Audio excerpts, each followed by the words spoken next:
So I will preface this part. So we're all set. Yep. And then I need a share screen mic on my side. The recording is back up and running. So it was brought to our attention that some folks were cut off on the Zoom attendees tonight. So I'm speaking to you now. I sincerely apologize for that. We are recording and will publicize this presentation to you and this recording to you. Also happy to spend time with anyone who needs additional information. Don't record that part.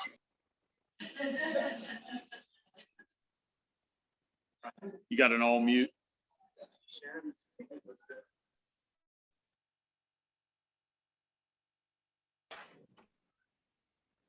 All set? All right. So before we dig in to this presentation, I would just say, I think that looking forward is what we're talking about tonight. Looking to the future, as Mr. Reynolds, is what we're talking about tonight. But I don't think you can do that without looking to the past a little bit as well, particularly given the history of what's happened at Westwood in the last 25 years, and certainly beyond, with the engaged and supportive membership that exists here. You look back, I guess 22 years ago-ish now, and the membership of this club said this clubhouse is not sufficient for our needs. It's not sufficient for the brand of what Westwood can be and what we want to be. And that board and that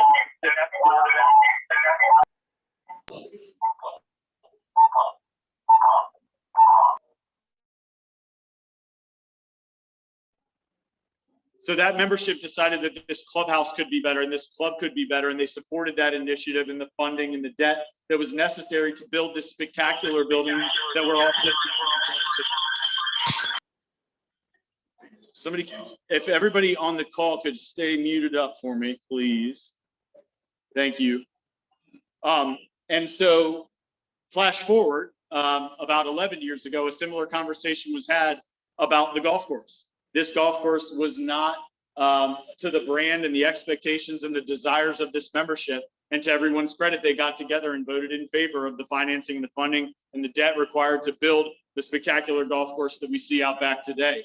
Flash forward again, the golf club is becoming younger, more active with the demographics of our membership, and the needs of our members were changing. And so surveys were conducted, and the interests of different amenities, including all the incredible things we're going to see with the phase 1 renovation, were reviewed and ultimately approved. And now here we are in the midst of $14 million in total project work on this clubhouse to fulfill the next vision of this club. You look forward again to last year, even in the midst of the pandemic, the foresight of everyone to say there's an opportunity on the table with the U.S. Court Tennis Preservation Foundation to accelerate this racket facility project that had been pushed off for about 5 or 6 years as a phase 2 initiative. And the members voted in favor of continuing that pursuit and moving the development of our club forward. And so I would just encourage you to look at this tonight and think about not this year or next year or 5 years from now, but what this club could be and whether or not that's something that we want. That's what we're here to talk about tonight. And so I thank the board for the opportunity to present this concept. It is not perfect. It is not without challenges, but we certainly agreed after much deliberation and exploration that it would be a disservice to our members not to share this opportunity. And so what I'm going to show you tonight is Beacon Hill. Many of you may have played Beacon Hill, the golf course, back in 2001 to 2006. It is not open now. It has been closed since that 2006 timeline. But as we start with the why, this is an image that's been created by some partners of ours who have done a tremendous amount of work, pro bono work, I should mention as well, to help develop a visualization and an image of what we believe the property can be. And David will talk on that a little bit more shortly. But as we start with why, we're talking about the opportunity to improve Westwood's prestige, to improve our notoriety, to expand our footprint, of course, in the community and not just here in Vienna, where unfortunately we are a bit landlocked by our incredible oasis of a location amidst the Tyson's high rises. We have a 75-person prospective golf list. As I mentioned, I have to update these slides regularly. That is now at 81 people. Britt, slow down. 750 plus members with golf access. And so I want to be sure I clarify here that number, of course, is not the 500 golf membership category that has a cap. But that is all members who have any element of golf access to our club. The result of that, as we talked about earlier, was 33,000 rounds played prior to the pandemic, and then up to 40,000 rounds during COVID. This year, we've seen that trend reduced a little bit. We've certainly seen a little bit less compaction. I mentioned to the board there were a couple open tee times on a Saturday for the first time, and I can't remember how long. And we hope that that trend does continue to make sure our accessibility and enjoyment for our members is at a peak. But in any case, even 30,000 rounds creates course condition wear and tear, tee sheet accessibility challenges, pace of play issues, and then ultimately, these kinds of numbers are just not sustainable at a high-end private club. So the risk of the status quo, on the next slide, you're going to see, what happens if we choose to do nothing. And there are, of course, a couple of different strategies here. This bar chart is meant to indicate kind of the bands of age demographics of our club as they sit now. And what you see here is a massive percentage of our club between the age of 40 and 60, which means that natural attrition on the back end of membership life cycles is not anywhere on the near horizon. The disgruntled wait list feature, of course, we're thrilled that 81 people have decided it's well worth the wait, and I would totally agree with them. But as we talk to our friends in the community, specifically Patrick Toby, our general manager at Washington Golf, he has certainly indicated there is such thing as too long of a wait list and a place where that may max out. However, they've been fortunate to sustain that type of a model for a number of years. And we certainly hope to do the same. The solutions, of course, you could argue that we will return to 33,000 rounds or potentially less with no change whatsoever. I think that is unlikely. I think that the nature of people working from home is likely to continue regardless of the state of COVID and the pandemic. I do think that kids' sports resuming and travel resuming is a help. I do. But I do not believe that is going to be the solution to our challenge. The other solution is, of course, to reduce the number of golf memberships. And that's part of why the board made the decision that regardless of its impact on near-term initiation fee revenue, that we need to freeze the social waiting golf category, that we need to cap the clubhouse waiting golf category. And ultimately that now anyone interested in joining our club is waiting with zero access, having paid an initiation deposit. The challenge to that is the 50 individuals that might be reduced through minimizing the number of golf memberships. We don't choose who those 50 individuals are. If we went to a 2 out, 1 in policy and we're willing to accept the financial ramifications of that decision, we certainly can do that. It might result in some dues increases, potentially capital assessments, but ultimately the real challenge is that more often than not, the individuals leaving our club are not the ones playing 80 rounds a year. They're not the ones playing 112 rounds a year. It's the individuals who are not getting the amount of use out of our club that are resigning and then being replaced with individuals who are extremely active, younger, active families with more than one primary member, spouse, or dependent. Mr. Williams, yes, sir? So my main question is the solution is they take no action. It's like reduce golf membership, why is that an immediate solution to take no action? It's one of the possible solutions. That's not the way, right? You take no action. When this is presented, take no action. Reduce golf membership. Okay. These are 3 solutions. So the first one is you could, yeah, I'm sorry. Yeah. So people online can't hear. So the question was, why would take no action be a solution, particularly if it's part of these other bullets? And so I'm clarifying that take no action is one option. We can proceed perfectly as planned and see what happens. That's absolutely a potential solution. The second and third solutions are the ones we're touching on next. I apologize for the confusion. So reducing that golf membership cap, I think my point would be that if 50 members resign and we were now from 500 down to a 450 cap, and even generously that those individuals were playing 40 rounds a year, that we've reduced our annual rounds count by 2,000 rounds, but we've reduced revenues and initiation fees at the club to the tune of millions.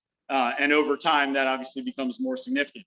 That's not to say it's not an option, and it can be and will be explored. In fact, the board and the membership committee have this conversation very regularly. So just want to present that as certainly a different alternative. However, expanding our golf amenities to increase the prestige and capacity of our club simultaneously is something we think is worthy of exploration. Right. Yes.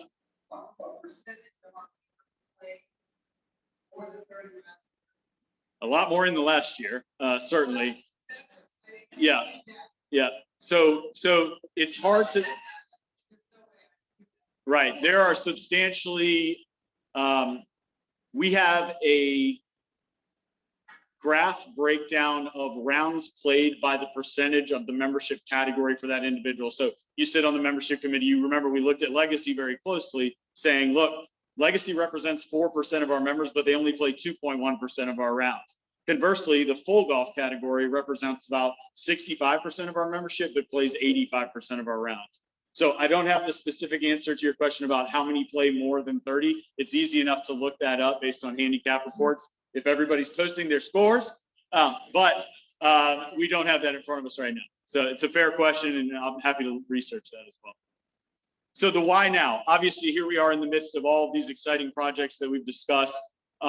This was brought to us by some connections with the Beacon Hill community, specifically the individual who won the Mid-Atlantic Amateur Championship here in 2019, Michael Brennan, whose father is a member of River Creek, but a resident of Beacon Hill. He brought this opportunity to me a couple of years ago, back when I was still with Club Corp, and asked if I knew of if any of their group would be interested in the acquisition of the club. At the time, they were in pursuit, of course, of the Toll Brothers properties, which has since taken place. But flash forward to seeing Michael again during the tournament, and he mentioned this again. So as our board started to discuss, Hidden Creek or Reston National or other opportunities to acquire an additional golf property, the reason this is now is because this HOA, who now owns the Beacon property, as we'll discuss, has established that they would deed the land to Westwood for $1 in order for us to develop the golf course, which of course benefits their community in any number of ways. At the moment, they're paying significant fees to maintain that golf course, not to golf playable standards. So this map is just the local clubs, obviously between us and all the way out to Beacon Hill. It is obviously not the most desirable from a location, but it presents a very unique opportunity in the ability to acquire that club and to develop a spectacular golf course. So, yes, sir. Under additional development rights on the housing component, or how many lots might be available, and would we actually have that Legacy Pro Club to help offset price? That's a great question. With the ownership. So right now there are significant. Yes, sir. Sorry. So asking about the availability of developing lots. So this is an 1,100 acre property, but it is built out to maximum capacity as it is currently zoned. There's 225 homeowners, and they had significant acreage designated to each lot, followed by 320 acres of golf course property, which is zoned specific to golf course property. So the land we would acquire could not be developed on from a residential perspective. Sewer and water going into that. I think the sewer and water would be the least of your concerns. I think there's enough zoning challenges to overcome. If you look at the acquisition of Hidden Creek recently, those developers are very much hoping to build out condominiums and townhouses, and they've run into substantial resistance from Fairfax. So if that safety net existed, this is a no-brainer because you flip around and build some condos and make millions of dollars. Say it again. Can we get exclusive control property? The 320 acres would be we would own it outright. There was a 99-year lease talked about early on. That is not the proposal. So there's fee simple ownership for that. That's correct. Yes, sir. Now, 2 to 3 years ago, when you were in the club board, presented to you, why did club board step up? It's a unique opportunity. Yeah, so Club Corp's model is a little bit different, I would argue, than a high-end destination golf club experience. They were also in the midst of pursuing Belmont Country Club, which they have since acquired as part of the Troon package of clubs in the area. So quite frankly, in speaking with an old regional manager friend of mine, they would have just been buying another club within 3 miles of 2 of their other clubs in River Creek and Belmont. So I don't think it made sense for them as a company. So the history of Beacon Hill is certainly an interesting one. It's not without its trials and tribulations. The course was designed by Alton Clark and Associates and then refined by PGA Tour player Johnny Miller. It was opened in 2001. Johnny Miller's design concept at the time, and I think since, was to make the golf course as hard as humanly possible. And then that was a great selling point for his product. I would not say that that is a great selling point any longer, specifically for a high-end private club.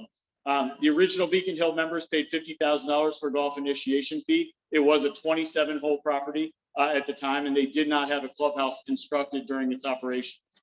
The club itself did not fail, but their ownership, which owned a number of properties in the midst of a portfolio, were severely over-leveraged and ended up in bankruptcy on the property. The Senior Tour Pension Fund acquired that property through foreclosure proceedings in 2007. Obviously, 2007, 2008 was not a great time to be investing time, money, and resources into any project.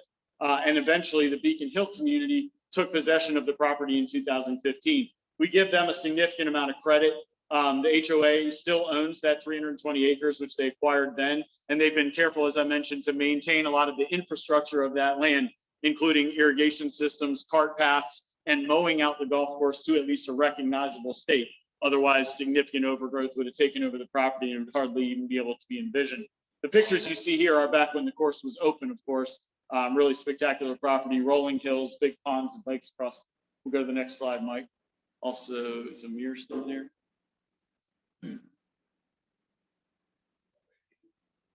The AC. We cut it off for the sound on the air intake. So the property contains 4 beautiful ponds across the acreage, spectacular vistas. One of the things that we really like about this property, albeit not an immediate vicinity of our club, in fact, it's almost 30 miles door to door, is that it is the complete opposite of the Westwood Country Club design. A very flat layout, poles that parallel each other, limited water features. This was extreme rolling undulation, wall-to-wall sprawling fairways, large square footage for greens. And I'll invite David McGregor to come up and talk about that next with the design that they've come up with the help of our partners at McDonald's and Sons. David, I'll pass it off to you.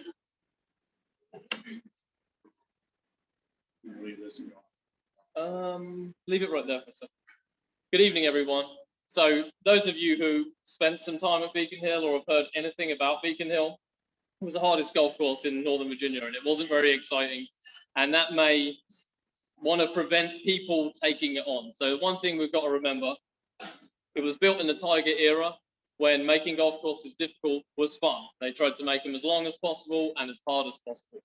So the fact that we can now grab that golf course or grab that land that has the utilities, has the greens, and people want a golf course in that region, and we can put our touch on it, I think is a really, really unique position to be in. Can we go to the next slide? So there's the old golf course on the left, 27 holes, 320 acres. What we have spent a lot of time over at that golf course, and the clubhouse area that we're creating is on the left side of the main drawing. This clubhouse setting that we have here at Westwood is what makes this club. We can do everything within 10 seconds. We can go to the range, we can go on the putting green, we can tee off, we can watch people come in 18. We've got returning 9s. So we grab this piece of property and we use that same model and just put it on steroids. The driving range, our driving range is inadequate, 40,000 rounds, and for what people want out of golf, we built the best driving range in Northern Virginia.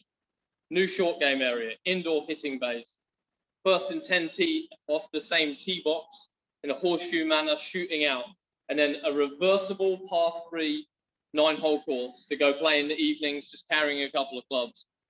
So the one thing to really think about is you have Beacon Hill, terrible reputation in Leesburg that failed many, many years ago when Leesburg wasn't what it is today. And now we have an opportunity to take over a piece of property, put our touch on it, and create an experience that they didn't have before and that we can create. The experience that you all expect as members, we can come in and create that experience, and it will be a completely different golf course. There's not very many natural features on our golf course out there, so we have to create our features. The natural topography and the natural features that are at Beacon Hill, the rolling hills, the big ponds, there's a lot of forced carries, but we're removing a lot of forced carries from the creeks, but all the natural features already exist. So what you do with those natural features is you enhance them. The golf course uses those natural features rather than us having to create them. And that is golf. Golf is built on natural terrain. So we can go ahead and we can take advantage of that terrain, take advantage of what is already there, and make something that's special for you as a membership. We don't want anybody to stand on the first tee here and hit a golf shot and ever hit that same golf shot at Beacon Hill. We would want to say, hey, what golf experience do I want to play? Do I want to play the Westwood or do I want to play the Beacon Hill? It's going to have different grasses. The bunkering style would be different. It would be a completely different experience. So it's not similar to your Army Navy in Fairfax. They're two very similar golf courses. You just choose which one you're closer to. This is an experience where you choose what golf you want to play. Do you want to go hang out there for a day? Do you want to sit at the fire pit overlooking the 18th green, overlooking the rolling hills of Leesburg, which doesn't sound very attractive, but it truly is. It is a spectacular piece of property. And for us to have the opportunity to go in there and do what we want to do is an opportunity that nobody is ever going to get ever again. So without getting too detailed onto the design, we can send this design out, and I'm sure hopefully you've seen it outside. I'm sure you've seen it on your emails. We can look at any detail you want, but it is completely different to Westwood and the golfing experience. We would be known. You'll see some pictures I'll show in a minute. There's no golf course around that would be like it. So it would put us on the map. It would triple our fairway acreage from 20 acres to 60 acres. Our bunkering would be large and expansive. We've already got 27 greens cavities there. We would use probably 20 of them, and they're nice and big, completely different to what we see here. So that's the key. Yes, Susan. What is that picture of? That clubhouse? So the new slide we have, this is Potomac Shores, which is where I came from before I came to Westwood. This is a very, very similar situation. Potomac Shores had no utilities, and it was a golf course carved out of woodland in Dumfries. Jack Nicklaus designed it and built it at exactly the same time. Unfortunately, Potomac Shores never opened because of the economy. So we didn't have the opportunity to say what was the property like. We had to go in and redesign that golf course with the Nicklaus Group, and we had to decide how is this going to be taken 6, 7, 8 years after it was actually built. So we have information from Beacon Hill where we didn't have it at Potomac Shores that we can use to our advantage. But the other things that we learned from Potomac Shores is when using newer varieties of turf. That's a brand new variety of turf. We were the first people in the East Coast basically to use latitude 36 on a large scale property in that driving range that we rebuilt in that bottom right picture. We would do the same again. We would use the science, use the turf, and take advantage of it to a new level. David, a question. So assuming the Westwood membership approves this project, Yep. we should, assuming we close with Beacon Hill HOA, what is the time frame if you have this course playable for? So the question is, what's the time frame for construction? And I know you're all really enjoying the construction outside and all the yellow arches in the parking lot, but they're gone this afternoon. The timeline is, if we are able to do this in January, we would go and start clearing the property. Loudoun County have given authority to go clear the property back to original clearing lines without a permit. It's volunteer growth essentially. So we could go in and start clearing. That would start the process of us doing the work, and then we hope permits would land. The large clubhouse area would need some permitting. There's no doubt about that. But that permit can be in process when we start clearing. If we hit those timelines, we would sod all the greens, because as we can see from the putting green, sodding the greens is way better than seeding the greens. So we would sod the greens and we would sprig all the fairways, and we would hopefully have 9 holes open by the fall of 2020. Then all 22, sorry. And then we would have all 18 open a year later. So, yep, go ahead. So I have put out the spectacular property. Initial presentation, the large driver seems to be the call. Round tax, 40,000. As a superintendent, what is it that makes 40,000 rounds a sustainable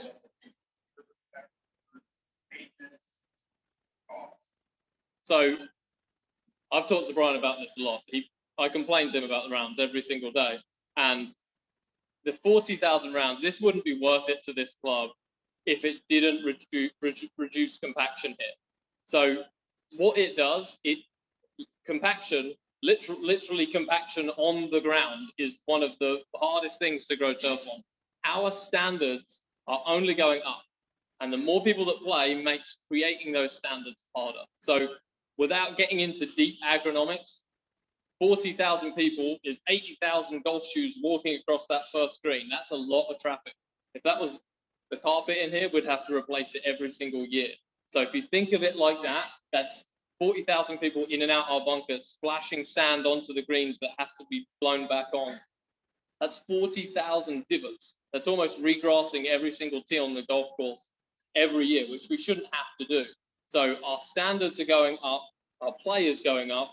There's a middle ground that we need to find. So our expectation is also going up. So there's certain things, park traffic. COVID was actually really helpful. Even though we did more rounds, it stopped people using golf carts. And I know Matt doesn't like that, but that's great because park traffic is awful for fairways. So we're going to go back to normal cart traffic. If we stay at 40,000 rounds, there's inevitable damage that will happen to that golf course. So there is an increase. 100%, absolutely. The more people that play, if we just kept everything exactly the same and more people played, we'd be repairing less divots essentially. If you put it that simply, we can't keep up with the amount of divots if we keep our maintenance the same. So our maintenance has to step up, and it is stepping up. We're getting better at doing what we do, but there's certain challenges. We're working with nature against golf, against what we want to create. Regardless of the Beacon Hill project, we will be increasing golf course maintenance budgets to address exactly that. Oh, we're going back to normal. Hold on one second. Supposedly 36,000. So I would counter that comment of normal because we're trying to be one of the best private clubs in Northern Virginia. We do 7,000, 8,000 more rounds. Brian made the comment about Baltimore Country Club were unhappy because they did 40,000 over 36 holes. So normal for a club like this should be in the 20s, not in the 30s. When we did 32,000 rounds 2 years ago, we were shocked. And I talked to a lot of people in the area. We are way above 80 something people on the wait list. Normal, I don't think is. I think we're always going to be above that. Because we have most clubs of 18 holes have 100 holes. You see that's everybody lives here. Everybody lives in town. Washington Golf has 650 full golf members and 24,000. We're situated in a neighborhood, obviously, much more activity. It's a lot different. But wouldn't you agree that COVID has just exponentially grown the rounds? I've talked to people with Stonewall and RTJ. Yep. It's no different. So when we come back, and I'm not saying there's a kid, but we come back to reality, you're going to have in certain class 30, 40, 50% less rounds. So you're back down to that 32. So if you look at the Tiger Woods peak back in the early 2000s, it didn't crash. He peaked out and then he stopped playing well, but the golf buzz was still there for a long time. And our club and Tyson's Corner is getting bigger and bigger and bigger. So even if golf does slow down, this club isn't slowing down. So there's more people that have been introduced to golf. Junior golf is as big, Junior golf is as big as it's ever been. So why did you fail in the middle of the time? So that's a great question. 24 force carries on 27 holes. I wouldn't want to go play there again. So and Leesburg didn't really exist back then. And that's what's unique about the Potomac Shores situation we have here is that we have a handle on what needs to be done and what we need to look at. And credit really needs to go to the homeowners of Beacon Hill. They've spent at this point over $1 million maintaining this property. And when that golf course failed, there were 240,000 people in Loudoun County. There are 480,000 now.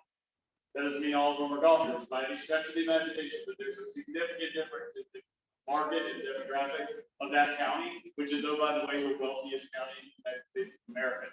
Doesn't mean it couldn't fail again. It's a fair question, but I think it's a remarkably different environment. One thing to get to for dollars, another thing to repair $6, $7, $8 million for life. That's right. So let me stop. So we're getting ahead of ourselves a little bit. These are all great comments and great questions. I don't mean to cut you off. But a lot of this is on those slides. David's just talking specifically about course construction. I think you're probably close to wrapped up. Yeah, last bullet point. So we did just touch on it. There was property challenges. That's why they failed, but we know how not to fail again. So we can take the experience we have from Potomac Shores. We can go from the experience we know locally, the people who have worked there, the community who have put work in. There's a lot of work that they have put in that was really helpful to what we're trying to do. And then also working with the current era of golf, making sure the golf course now fits what we are trying to do. We have a golf course out there for everyone. Beacon Hill isn't for everybody if you go back to the original design, but we will make it for everybody, and it will be a golf experience that is not that. It is completely different, but it will be on par with the standards that we create here. Are the case studies of clubs having brilliant club, you know this club work? If there are case studies like this all over the country, it'd be interesting to know some of those client work. Or what the demographics of Loudoun County. We have. Seems like a no-brainer. We have talked to quite a few of them. I'm sure Yeah. Brian will probably give you a little bit more. Club course is a little different in lots and hundreds of properties Yeah, across the yeah. United States. Right. But Greensboro Country Club, City Club of Atlanta, most recently Union League of Philadelphia, downtown Philly, creating regional destination experiences beyond the country club map. So there are some footprints there. We'll talk about that. So my final slide, I'm just going to talk about the golf course a little bit more. We have talked about the design. I've grabbed pictures from Royal Melbourne, and you've probably all heard me say this. That sounds crazy because we're nowhere near Australia, but that shows how different this golf course could be. It is wide, expansive fairways, fairways rolling into bunkers, fairways wrapping every single green, big bunkers tucked into the hills, native grass on the backside of the bunkers. It is something we could create. So if you want Royal Melbourne or something similar, the Northern Virginia version, Beacon Hill is the club. I'm going to hand it back to Brian for the clubhouse. Thank you. Hey, David,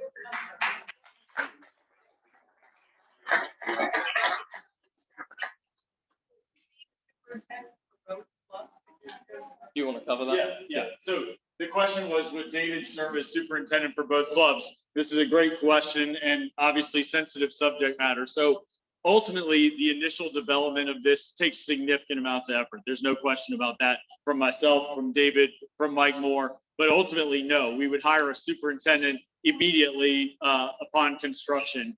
David would serve as a director of agronomy who oversees that individual, but his vision and his execution is part of what makes this a worthy asset of Westwood. So he would absolutely have involvement there, but he would not be the superintendent of that club. We would hire someone there. Likewise, upon operations of club management, membership sales, et cetera, we would hire a full team of individuals as well.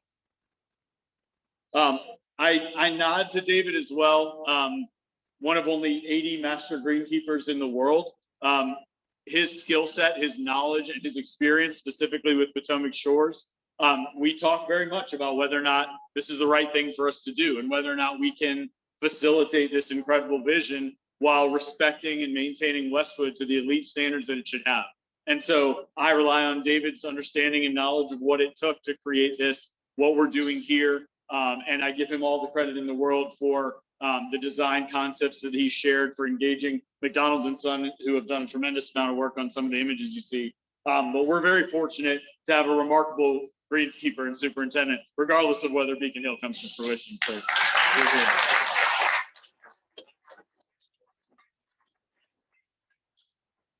Next slide, Mike. So I didn't mean to cut folks off, and I know there's a lot more conversations about financing and membership structures, et cetera. We're going to get into that now. Our proposed structures that Westwood Country Club owns, the Players Club, there's obviously different models where this can work, including a completely independent LLC. If we have 100 people who want to go open a golf club, go open a golf club. But from the board's perspective, we've talked about what this does for our club, what this does to expand our amenities and our reach, and why we believe that that's a remarkable opportunity for our members. Optional charter membership participation. This is not an across-the-board assessment. we imagine that would not be a very popular approach. However, we're here tonight and have been for the last months trying to figure out how many individuals have interest in this opportunity and would therefore participate as a charter initiation fee paying member, contributing to the capital required to open this golf course. Any assessments related to this Players Club property are limited only to the participating members. So if you choose to be a part of the Westwood membership, Players Club membership as a charter member, you would of course be eligible for assessments related to the Players Club, and no one at Westwood Country Club otherwise would be. This is the question Ms. LaRocca just asked. Recruit and hire a new team of golf, dining, grounds, and management professionals. There is no world where David can execute both properties simultaneously as the superintendent. We would hire those individuals, those team members. Same for Matt Gallagher. He may become a director of golf who oversees a golf professional at this remote location, but we would have a head golf professional at the Players Club for all of the key critical elements of that team. 3 new memberships would be created. So you'd have the Westwood Players Club Charter Upgrade. This is our members who have been welcome to participate at their leisure, at their choice. The Beacon Hill resident memberships, there are 225 homeowners, as we referenced earlier, all of whom would be invited to participate as initiation fee members of the club. And we'll look at that structure in a minute. And then additionally, regional membership. And this is where there's some flexibility and discussion left to be had once we understand and gauge the interest of our members. Would there be interest from members of Washington Golf and Riverbend? Perhaps. But what we really want to know is what does the core Westwood membership want and how many people might be interested in this pursuit so we can determine what else is necessary. For the purpose of tonight's presentation, we've established some numbers that we think fill the budgetary needs, the cash flow projections, the 5-year operating budgets, et cetera, and we'll share that next. So charter membership, however, does feature 100% refundability. In this case, we call it transferability. So after a certain number of thresholds are met, the entirety of your initial contribution would be refundable to you when you leave the club. And we'll talk about what those measuring sticks are here in just a moment. So these are your finances. So the investment for a Westwood founding charter member of the Players Club is $25,000 up front, and then $255 a month in dues. And that gives you unlimited full golf access to the Players Club product. In this case, we have 210 Westwood members participating in that capacity. And again, that's what we're here to find out tonight and through our survey. The Beacon Hill founders, we went extremely conservative with this number, and I think with the regional member, dependent on what we would like to do in the future. But the Beacon Hill founders would also be offered the $25,000 initiation, but a significantly higher dues of $595 a month. Obviously, living 5 seconds from the golf course versus 30 minutes from the golf course means additional usage and additional dues as such. These numbers, the 80 and 35, are representative of a survey and study that was completed by Golf Business Advisors, who conducted a feasibility study for Beacon Hill and the HOA, as well as some prospective buyers back in 2018 to determine what the market looked like in that area. I know Mr. Steele is with us tonight, was familiar with some of those studies and had some additional information about that feasibility survey. But what it said was that there were somewhere between 50 and 75 Beacon Hill residents who would participate, albeit at the time a slightly lesser initiation fee, and that there were about 130 individuals in the greater Leesburg market who were already members of a club who would still be interested in a second golf club product, or golfers who were very serious about the game but were interested in joining a club. And that was roughly 130. So we think both of those numbers are relatively conservative, but that's how we wanted to approach all of this finance. Competitive market analysis shows you some dues lines and initiation fee rates for clubs in that area.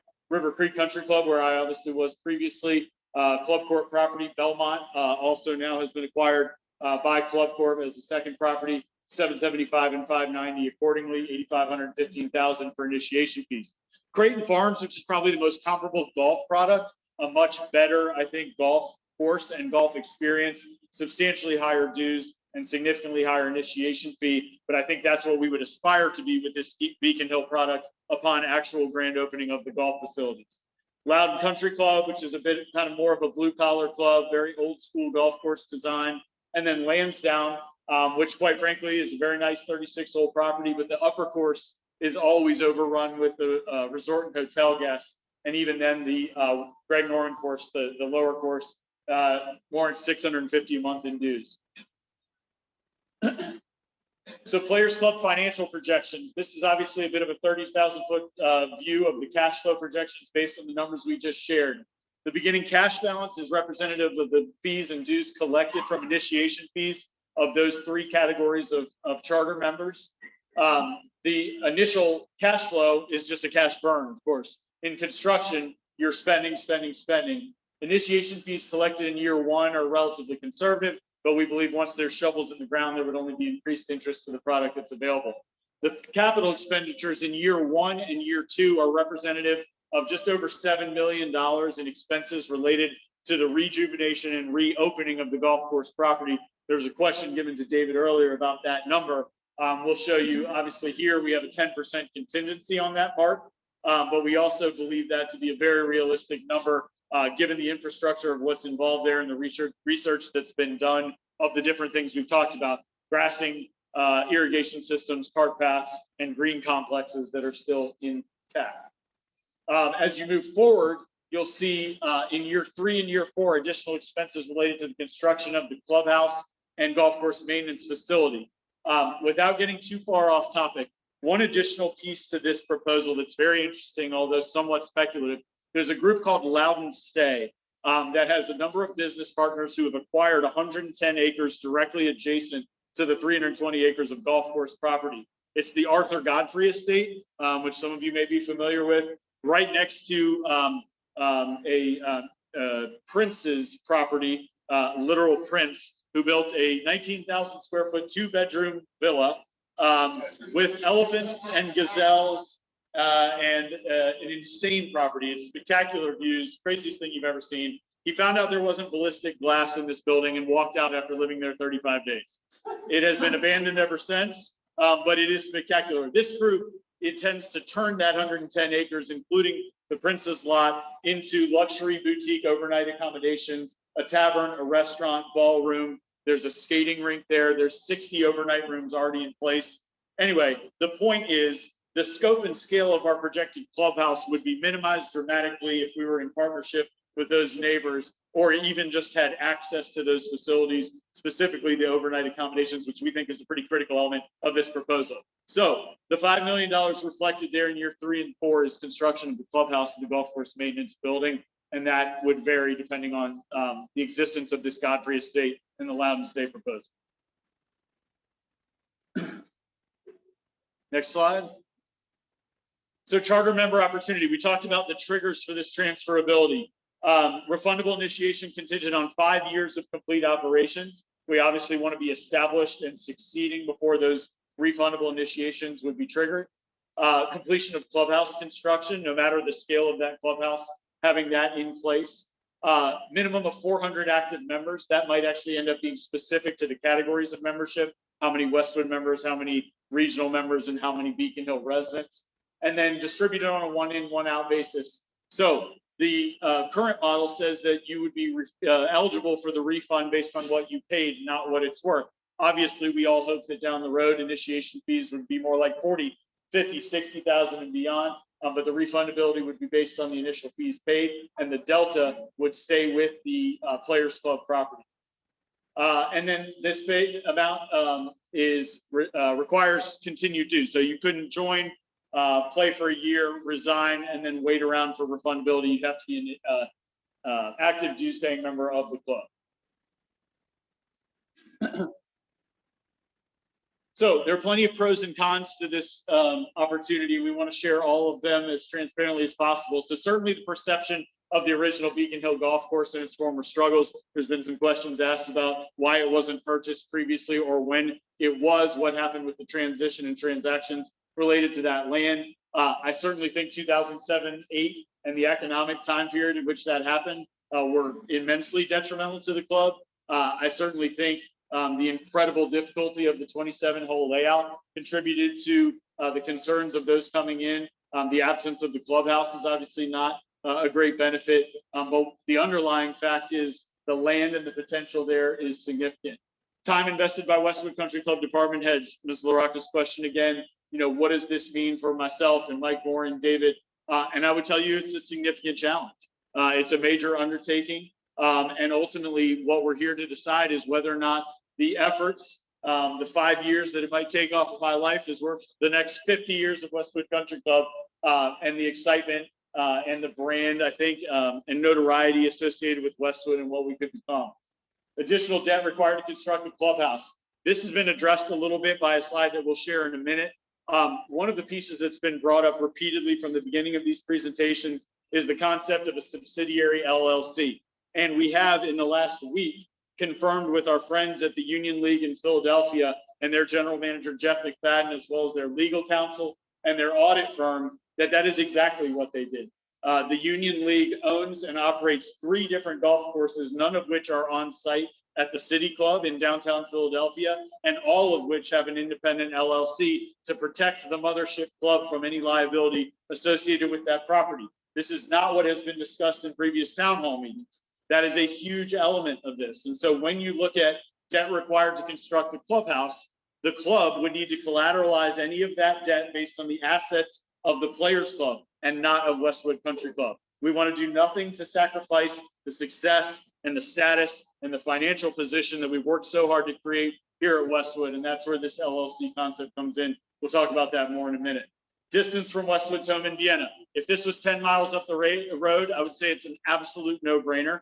The proximity is not ideal. This is not where you're going to go and chip a few balls on your lunch break. It's probably not where you're going to go and take a 30-minute lesson. This is a destination golf experience. But as I look around and I think about the amount of rounds that are being played in golf right now, where it's 36 holes in 48 hours, the Kinlock experience, the RTJ experience, that's a significant piece of what golf has become, particularly if a membership at a country club had the opportunity to experience a completely different golf experience as part of their own club. Risk of maintaining a new asset that may not succeed, although it would likely represent a potential significant value. So obviously, in a wonderful world, initiation fees go up, dues go up, usage stays the same. And this club is made to be and established as and kept as this destination golf experience, 15-minute tee times, 22,000 rounds a year, not 35,000 rounds a year.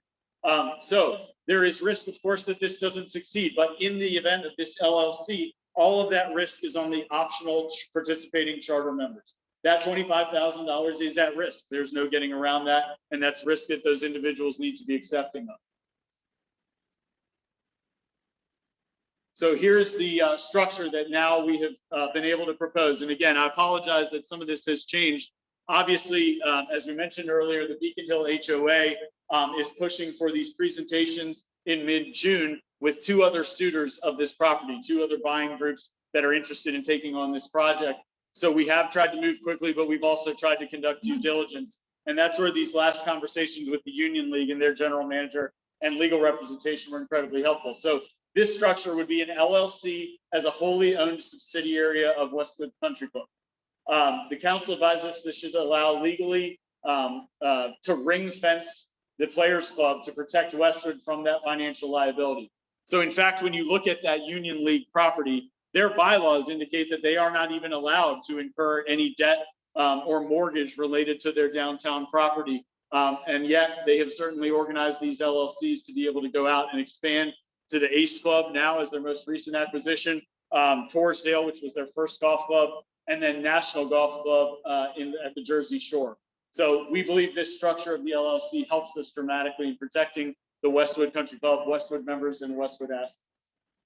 We collateralize any necessary debt for the clubhouse construction with the capital stack as follows. So charter initiation fee capital, which is first and foremost, that is the contributions of those members who have chosen to participate. Secondly, the Beacon Hill land parcel, as we talked earlier, the HOA would deed that land, that 320 acres to Westwood Country Club upon the permitting process at the outset of this project before shovels are in the ground. Then the worst case exit strategy. So of course, we'd love to fantasize about the delightful results of an incredible success, but you also have to consider the opposite. And that is that in the event of financial challenges or operating budget shortfalls, you would assess the Players Club members specifically. Again, as we talked about, Westwood Country Club members who do not participate would not be eligible to be assessed for any operating challenges related to the Beacon property. Secondly, you would seek to sell the Beacon property. We would have invested the time, energy, finances, and resources to construct what we think would be a spectacular and unique golf property. And we would look to resell that property to another interested party. We obviously think that this product now would be substantially more desirable than the empty 320 acres that exists now. And then lastly, the foreclosure of that Beacon property.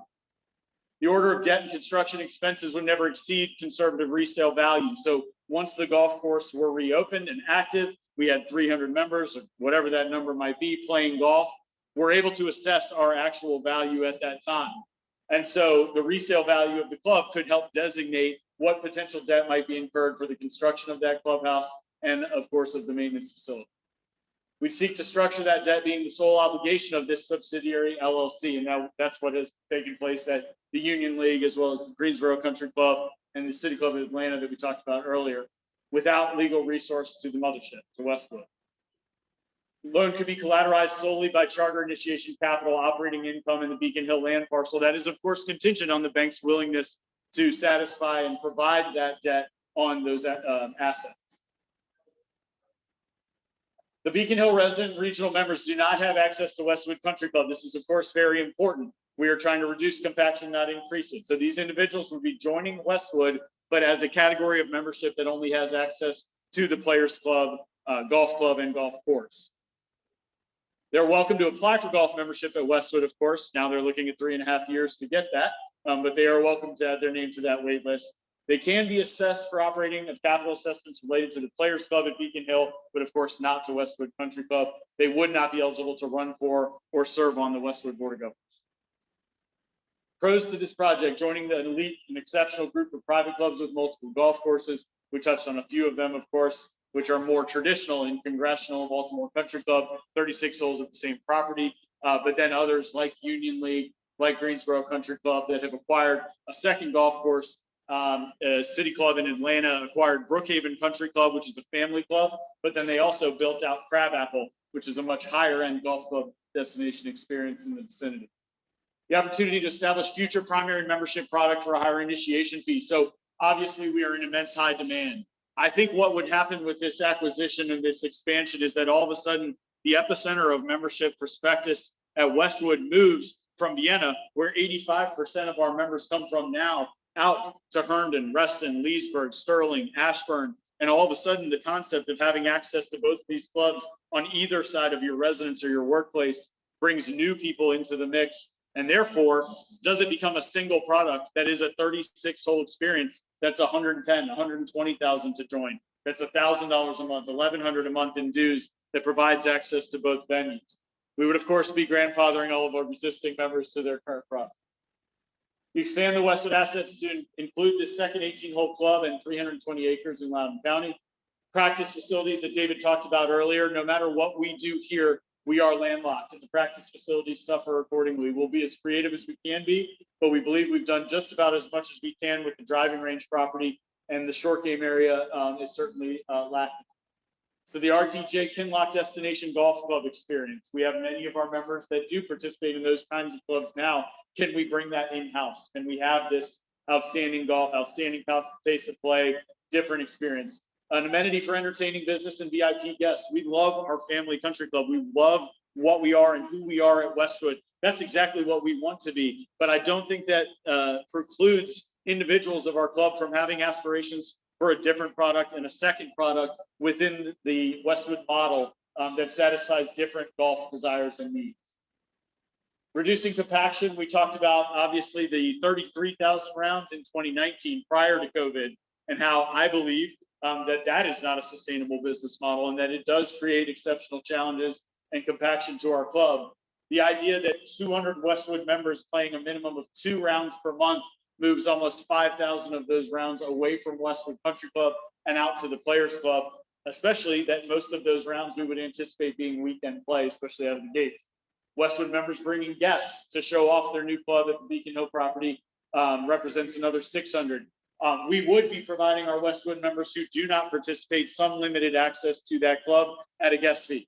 So at this time, we've talked about somewhere between 4 and 6 rounds a year for those individuals to go out, play. Perhaps there's a member guest tournament, airification, and you want a different place to enjoy, that we would allow some access to those individuals, and that moves some additional rounds away from Westwood proper. So we think conservatively somewhere between 5,000 and 6,000 rounds would be moved away, assisting us with compaction at Westwood Country Club.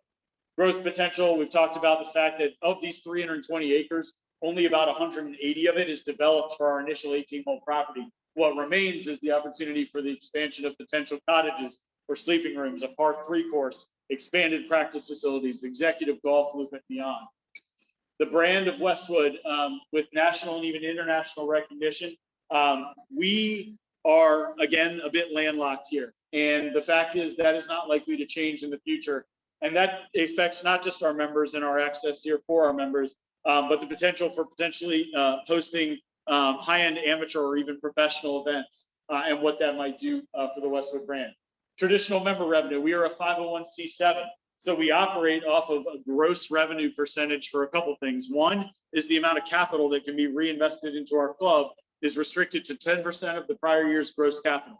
This type of a project obviously dramatically increases that number, even with the LLC subsidiary, which at both the Union League and in our proposal wraps up to a singular tax return filing for the club. Additionally, the amount of non-member revenue that can be hosted at the club as a 501c7 is limited to 15% of the prior year gross revenue. So when we build out our new event terrace here and this lovely ballroom that we're sitting in, we are capped out at 15% of our prior year's gross. If that gross was substantially higher, Janie's ability to sell this event, bigger functions, corporate events, and drive non-member revenue, which is extremely helpful to our business model, becomes significantly higher.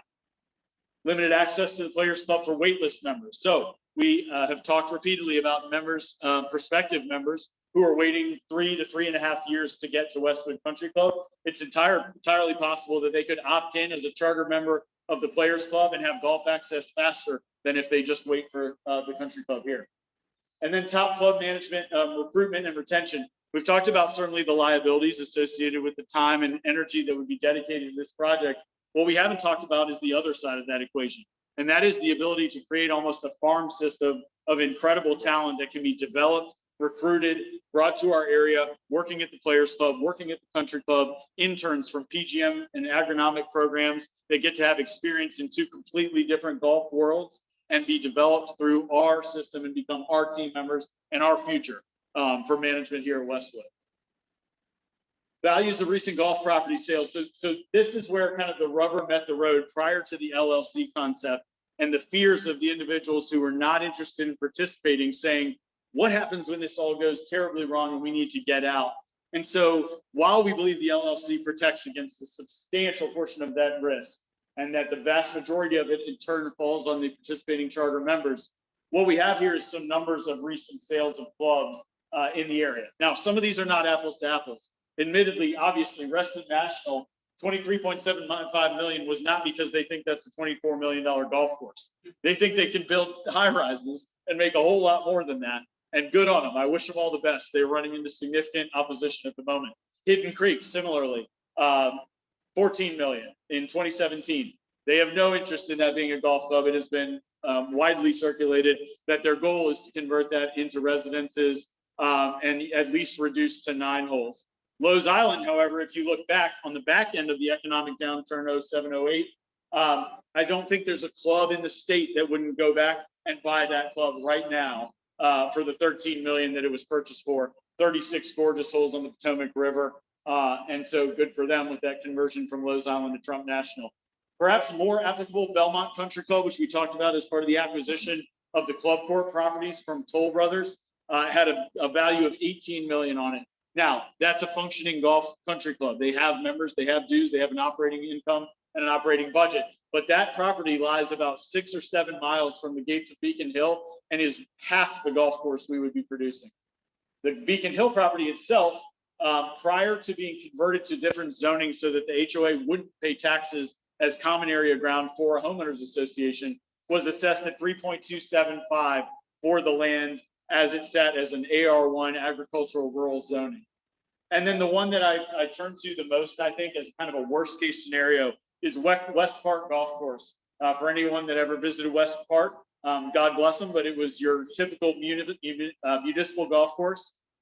Located in Leesburg, it's the closest in proximity to Beacon Hill. It closed down and was no longer a functioning golf course and was purchased by the owner of JK Movers for $5 million for 142 acres. A portion of that land 9 acres up against Route 7, he is going to develop into a hotel, but he has a deal to sell back the remaining 134 acres to the city of Leesburg to maintain it as green space at 25,000 an acre. So if that were to keep up, we like our chances of owning 325 of these acres in the same county that could be green space if that were the chosen path. But anyway, these slides we think talk about what happens on the back end if this is a failure, if the same challenges of Beacon Hill previously strike us again, if there's an economic downturn, if golf takes a plummet. This is the types of things we think represent resale values in different levels of economic situation at that time. So what's in it for me? Obviously, there are charter participants who have a certain number of benefits related to membership at the Players Club, but for everyone else, the limited golf access that we talked about, whether or not you participate or whether or not you're comfortable with that initiation fee, the ability to go out and experience this as a second part of your club, to show it off to friends and guests, is certainly desirable. The reduction in compaction and course stress at Westwood, we talked about why that's important, not just from a member experience, but from golf course maintenance procedures and practices for years to come. Increasing the value and prestige of our membership, improved tee sheet access, alternative access during tournaments, again, within the restrictions of that 4 to 6 times per year, adding 320 acres to our assets, increasing the prestige through the ability to host amateur or professional events, more competitive offering against tier 1 clubs, preserving this initiation fee revenue. We're obviously in a wonderful and very fortunate position right now, but we believe this expansion and new facility and amenity solidifies our position there for future. Low liability risk given the legal structure and the inherent value of the acquired land. So this LLC concept, this subsidiary LLC, and what that means to the liability for our Westwood members. Whew. So next steps. So tonight we're gauging interest. Tonight we're explaining what we believe we can put on the table as an opportunity for our club. Tomorrow you'll receive a survey. We ask that all of you please participate. Talk to your friends, help answer questions, encourage them to reach out to us. We'll answer some questions tonight, of course, but we want everyone to be as informed as possible. That survey will be open for about 6 days through Memorial Day. It'll close next Tuesday, and then the Board of Governors will promptly meet to evaluate those results and talk about next steps. So looking forward, these survey questions that you will receive are: A, will you participate as a charter member of the Westwood Country Club and the initiation fee of $25,000 that accompanies? If you will not participate as a charter member, would you still support the acquisition and operation of the Westwood property as a Westwood asset, and specifically as a subsidiary LLC of Westwood Country Club?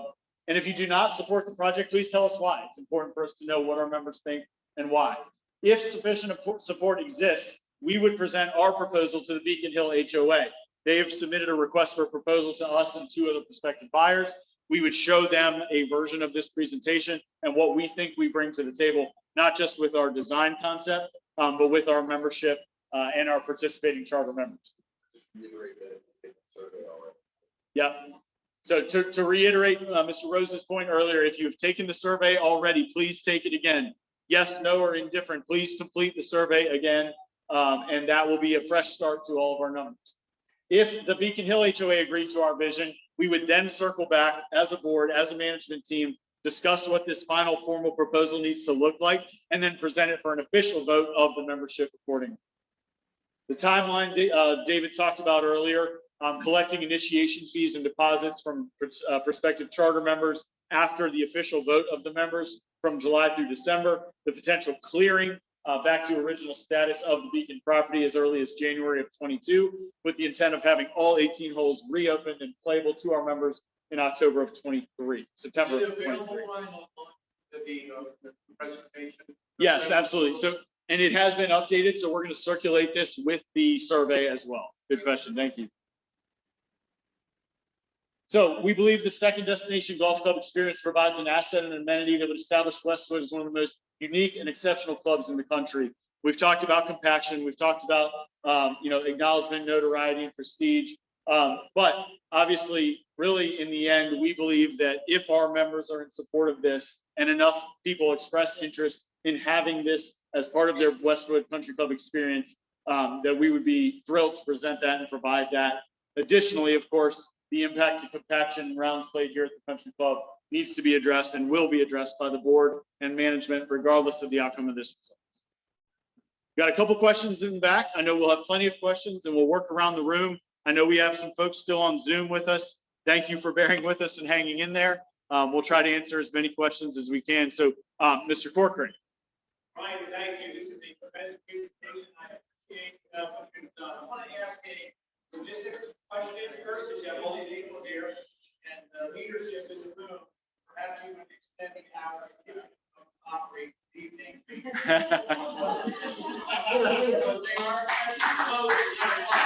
I got to make a call. No, but I have some more serious points as well, but we would like that dinner after. Well, you should. I would have cut off 20 minutes ago. You should. I hear you, but there's money to be made. And so I want to applaud you for this, for actually the strategic vision that the board is looking at, Ryan, for all your work here. You know, if you look back through the history of golf, there's a lot of bold decisions by the great clubs across the world that have led them to be the great clubs. You look at Pine Valley was a dream that somebody had designed by a guy, George Crump, who nobody knew. He was just a member that wanted someplace to play that was better than what he had. Pine Valley is the result.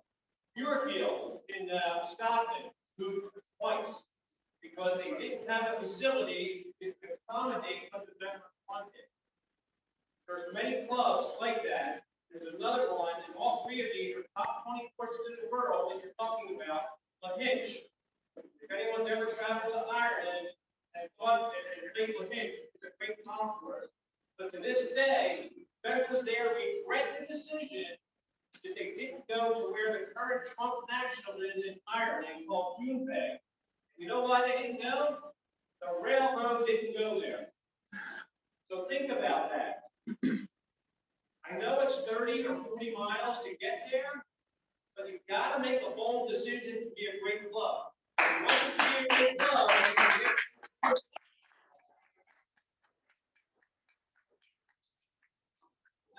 guys to hang around with the public. This club is big and I'm I love it. I want to ask a question about the balance sheet. Mike, if you could please, because the LLC concept is new. Yes. Since our last conversation. Yes. And this is a really important question, right? Because I would imagine that any debt that we took on for this would have to be cross-collateralized. Our club would have to be cross-collateralized. Is that true or not? Not true. What's that? 100% self-financed by Florida. Okay, so the model that we're proposing is. Yeah. The model that we're proposing is to create a single member LLC where Westwood would be the single member. It's a disregarded entity, and we're still in the early phase of the exploration of it. Our understanding and what's in practice, and what we've been told, there is a playbook for this. Is that it would entail a single tax return, and that the entity itself will be able to enter the contract for the loan, or be completely ring fenced away from the Westwood Wing Club, and no liability would be transferred to Westwood. The loan would be collateralized only by the Fusion property. I think that's a really important thing before we have to vote to nail down. Because if you cross-collateralize that project for a sliver of people who want to join that against, the total membership base that doesn't want to join that, that is putting risk on this club for the benefit of its youth. Correct. And I think that is bad policy. Agreed. So I think that we have, I'm glad that we're now talking about a separate LLC. Remember, we had a lot of conversations. And we were not talking about that previously, and we were trying desperately to organize all of our conversations and debates and, due diligence. And The next question is, right, and that is, okay, for the rank and file members, we're not interested in trucking out 30 miles to play golf, and that's their problem, right? What is the benefit for that? Because compaction, quite honestly, one thing that we went through the presentation, I saw the compaction can be done with other ways. But what I will say is that, we're in the middle of phase 1, phase 2, phase 3. And to a certain degree, that will really defocus this executive. So it's Right. concerning, it's concerning to me. Right. It's concerning to me. Let me answer your question. You already answered it. Yeah, I'll answer it again. So for those on the Zoom, I apologize. I know the sound's not going to be great from questions from the floor. It was about the debt and the LLC concept and whether or not the debt needs to be cross-collateralized with the assets of Westwood Country Club proper. And the answer is no. In fact, that's the entire purpose of the LLC, is to maintain that separation. And to Mr. Laria's point, I think it's really critical that that separation exists, or we should not pursue this. It's not fair to put the assets of Westwood Country Club on the line for the benefit of a few. So we wholeheartedly agree with that. We will continue to iron out the details of that LLC, but it has been made abundantly clear that not only is that possible, but it exists in many situations across the country. So for the union league, right, you mentioned, so we're gonna use union leagues, lawyers, union leagues accountants, union leagues structure. They acquired existing assets with their own cash flow, their cash flow loan. Not assets. I understand that, but they bought businesses that have cash flow, right? So we're not cash. In some cases, they incurred debt from those operations. Will this be, basically always, all paid for by charter members?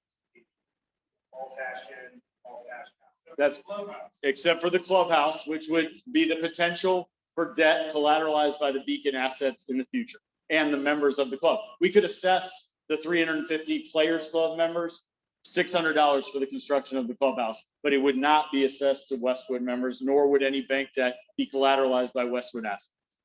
Right, right, you do guarantee that debt.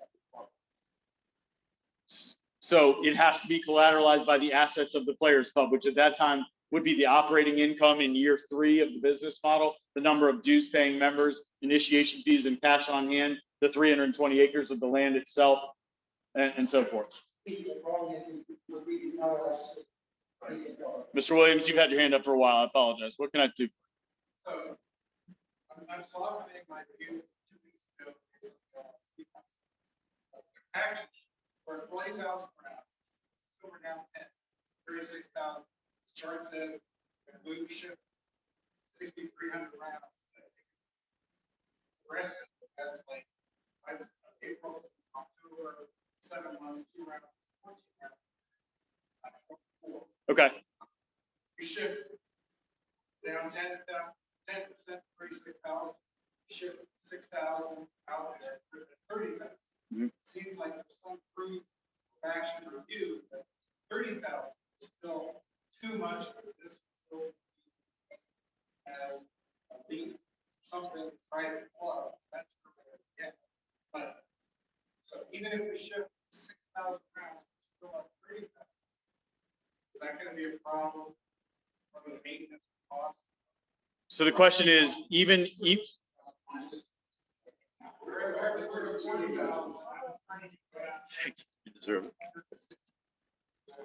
so the question was, if our forecast is correct and we're going to do 36,000 rounds this year, and then we think we can move 6,000 rounds away from Westwood, is that enough?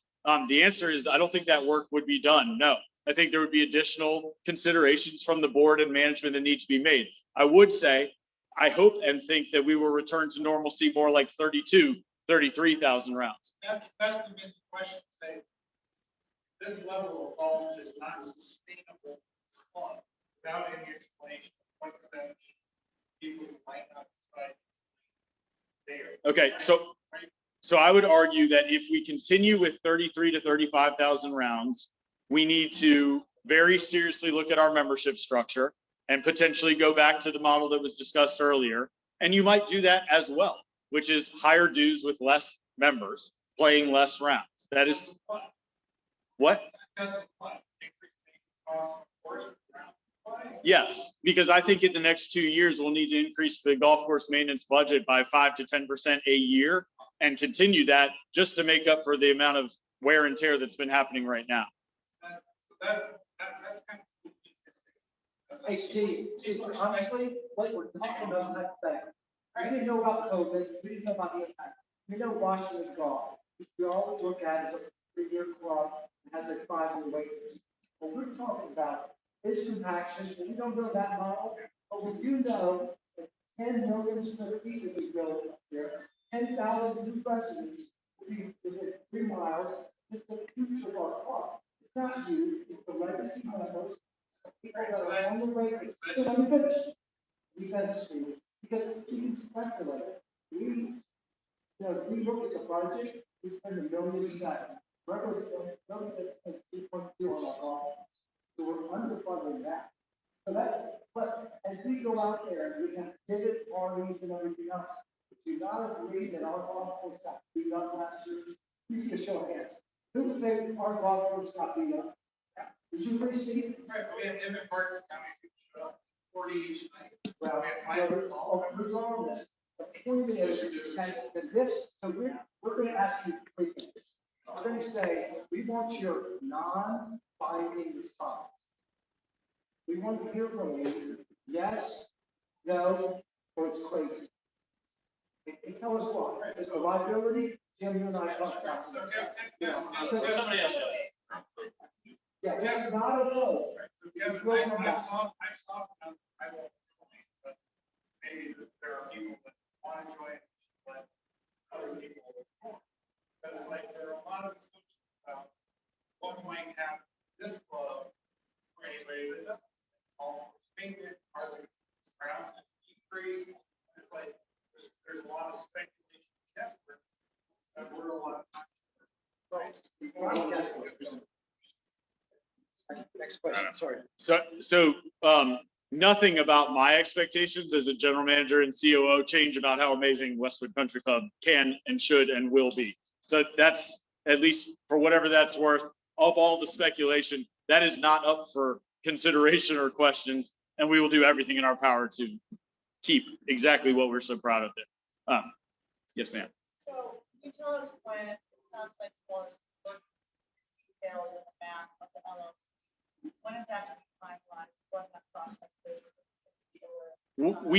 So the question was, if we're still ironing out the details of the LLC, when do we think that'll be finalized? I would tell you that I'm 99% certain that that is exactly what we can and should do based on two conversations we had this week. One with their general manager, but more importantly with their legal counsel and auditing firm, accounting firm. So I believe that is satisfied and settled. It is new information to this crowd and we appreciate that. We're sorry for that. I wish I had that information 2 months ago. But we are very confident that is the strategy that would be used moving forward. Correct. Anything like this, legal costs, closing costs, you know. With the exception of the capital contributions from the opt-in charter members. That is correct. Mrs. Isaac? Yes, so great things with the LLC. Yes.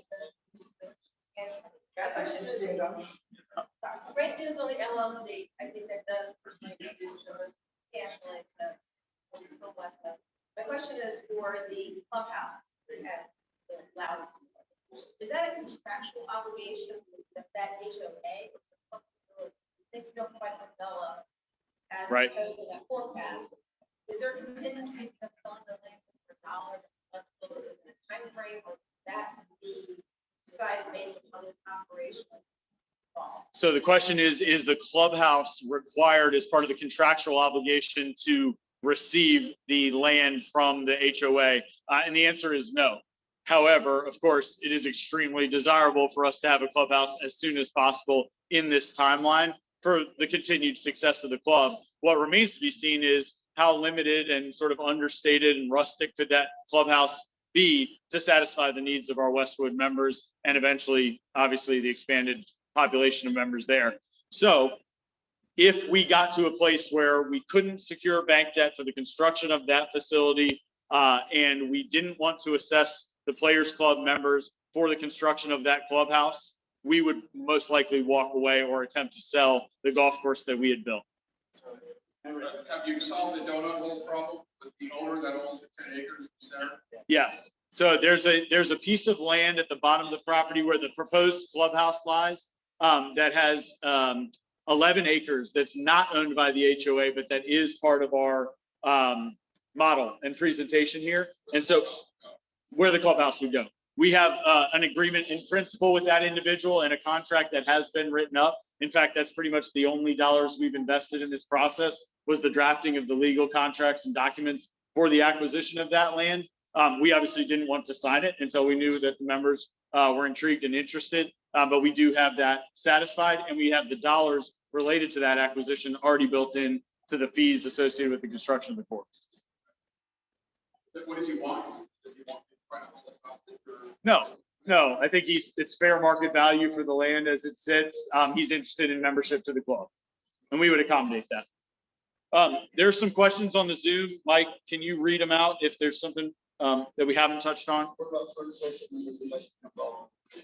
Current social members who would like to become golf members at Beacon. I think that's an intriguing concept and question, and I think some of that would be dependent on the survey results. And whether or not the capital driven from those participants helps us get where we want to be. But I think it's certainly an intriguing opportunity. How are people on the wait list treated with regard to Beacon? And so right now, I believe that their golf access to Westwood is limited to once a month. Their golf access to the Players Club would be limited to less than that. Based on the visits to the second property as a non-participating member. However, if they chose to participate as a charter member, they would have immediate access upon opening of the golf course to the Players Club, the same as any of the other Beacon Hill charter members. This is really a question about participation levels involved. The expansion of our facility that alleviate some of these threats on it. So the question is about the trends in golf and the continuation of those trends in people coming to the game. I think most of the experts from the National Golf Foundation and the PGA of America who study these things professionally would tell you that it's unlikely that the incredible pop and boom that happened from COVID will continue. But what they would tell you is it will dramatically slow the recession or decline of golf, because even if 10% of these individuals who had to find something to do during the pandemic stuck to the game, it continues to increase the interest in golf. This is the question about having a specific legal opinion from counsel regarding golf plan.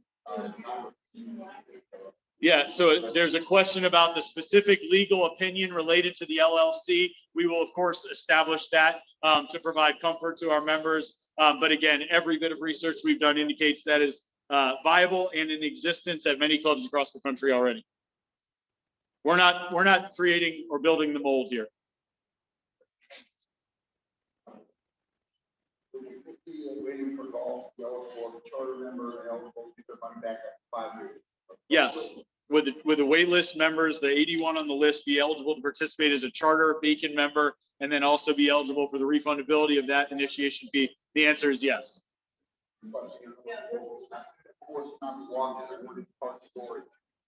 I assume the course cannot be walked, and that is true. This is an incredibly undulating property that spans significantly from greens to tees. We wish it was more walkable, but that is certainly one of the challenges for a walker-friendly environment. It is not. And cart storage, I'm not sure. I think even push carts maybe. So sure, but you're not going to get a chance to use them, I'm afraid, Mr. Fulkerson.